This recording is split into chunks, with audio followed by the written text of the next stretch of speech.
Madame, Monsieur, bonsoir. Dans les titres de ce jeudi 26 janvier, peut-on encore boire l'eau du robinet? Une étude du FC Que Choisir vient de sortir.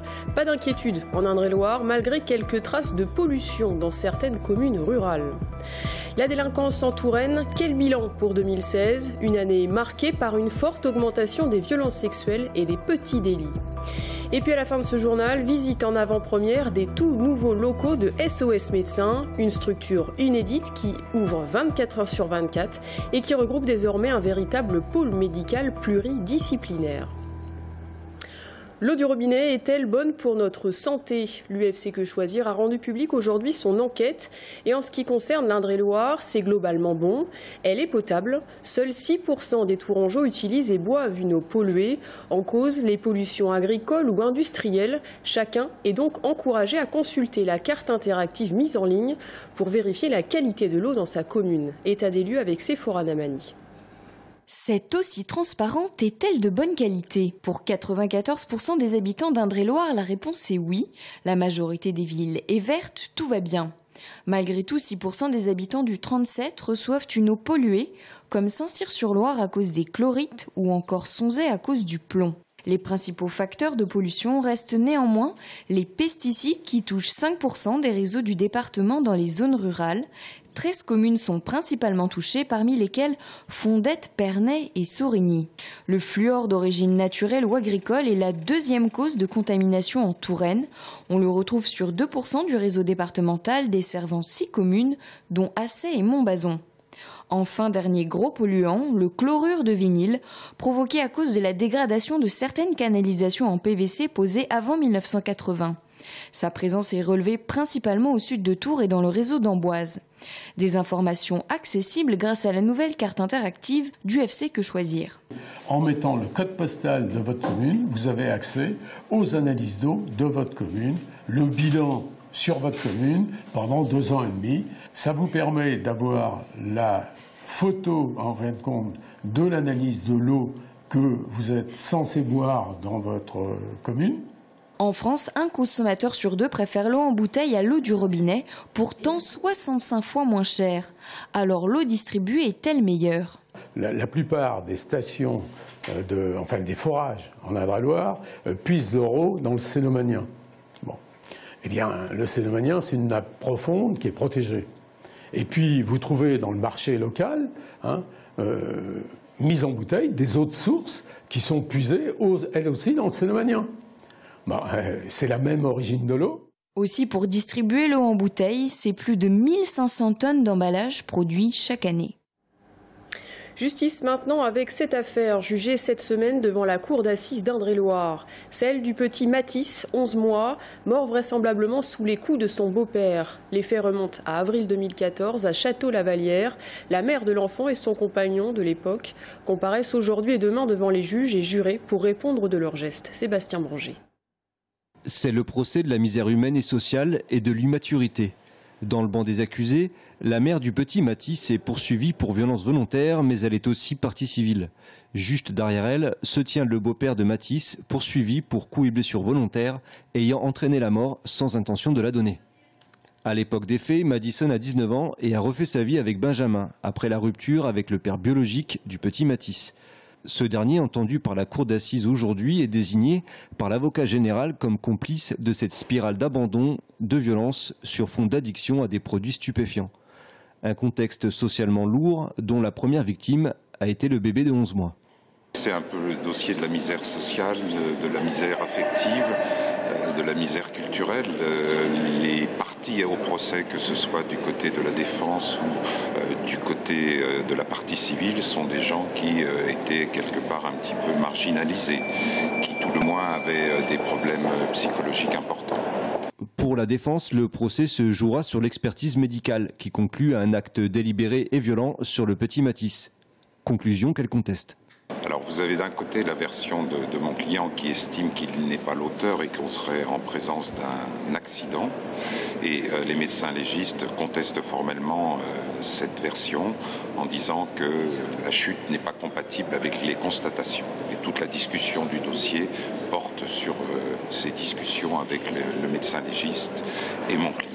En effet, la peine de prison pour Benjamin est bien différente. Elle va de 1 an à 15 ans de prison. Pour Madison, elle risque jusqu'à 5 ans de prison. Le procès est en jugement jusqu'à demain. Tout autre sujet maintenant, celui de la délinquance. Les autorités sont globalement satisfaites du bilan 2016 en Touraine, et ce malgré l'état d'urgence qui a monopolisé d'importants moyens de police et de gendarmerie. Les forces de l'ordre estiment être parvenues à contenir la délinquance classique en Indre-et-Loire. 2 phénomènes restent malgré tout préoccupants, la forte augmentation des violences sexuelles et une hausse significative des destructions et dégradations de biens. Amanda Breuer-Rivera. C'est un chiffre qui donne froid dans le dos. 21,6%, c'est la hausse du nombre de dépôts de plaintes pour violences sexuelles en 2016. Parmi les 315 faits enregistrés, beaucoup de viols ou d'agressions sexuelles à l'intérieur des familles, dans le couple ou entre ex. Mais aussi à la sortie des boîtes de nuit où agresseurs et victimes sont souvent alcoolisés. Difficile de dire si le nombre de violences sexuelles a augmenté ou si les victimes osent davantage déposer plainte. Les autorités penchent pour une libération de la parole, mais restent préoccupées par le profil des agresseurs sexuels, notamment celui des mineurs. Accès à des images pornographiques ou pédopornographiques beaucoup plus facilement aujourd'hui, sans que leurs parents leur disent quoi que ce soit, qui peut créer aussi cette propension à l'agression sexuelle, et puis également un sentiment de culpabilité, ce qui est constaté par l'autorité judiciaire, qui est beaucoup moins fort qu'auparavant. Autre difficulté, la délinquance liée au trafic de drogue dans les quartiers sensibles de l'agglomération, où la police entend bien jouer un rôle. On a une action forte sur ces quartiers en termes de trafic de stupéfiants, puisqu'on a triplé les avoirs criminels dans ces quartiers cette année, en 2016 par rapport à 2015. Donc l'action forte peut entraîner des réactions. Parmi ces réactions, des intimidations avec des tirs d'armes à feu ou bien des voitures brûlées. Les destructions et dégradations de biens ont augmenté de près de 11% l'année dernière. Et on retrouve avec nous en plateau notre journaliste Amanda Breuer-Rivera. Bonsoir. Bonsoir. Pour aborder un autre sujet important pour les autorités, la lutte contre le terrorisme. Alors effectivement, aujourd'hui, près de 80 personnes sont surveillées par les autorités dans le département. Il faut savoir que 5 ou 6 tourangeaux sont déjà partis pour les théâtres de guerre en Irak et en Syrie, dont 2 jeunes femmes. Il faut savoir que parmi ce groupe, 3 sont des combattants, dont l'un d'entre eux inquiète tout particulièrement les autorités.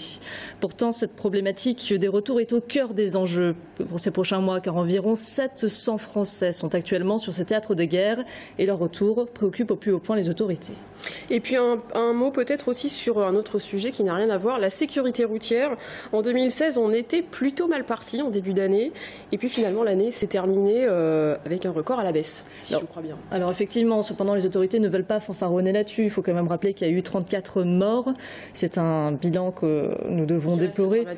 Qui reste dramatique, bien sûr, mais qui est quand même, selon le préfet, le plus faible de ces 10 dernières années.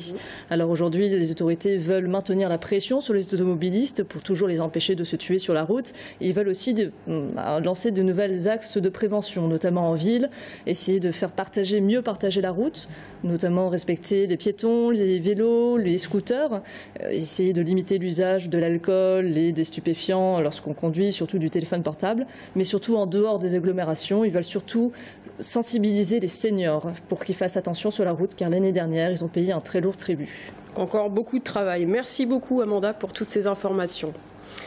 Nous vous en parlions la semaine dernière, ce nouveau rebondissement et cette nouvelle polémique qui entoure le centre de déradicalisation de Pontourny, avec l'interpellation en début de semaine dernière en Alsace de l'un de ses pensionnaires dans le cadre d'une opération antiterroriste. De quoi relancer le débat sur l'utilité et l'efficacité du centre, un sujet qui sera le thème central cette semaine du Grand Talk, l'émission hebdomadaire de la rédaction.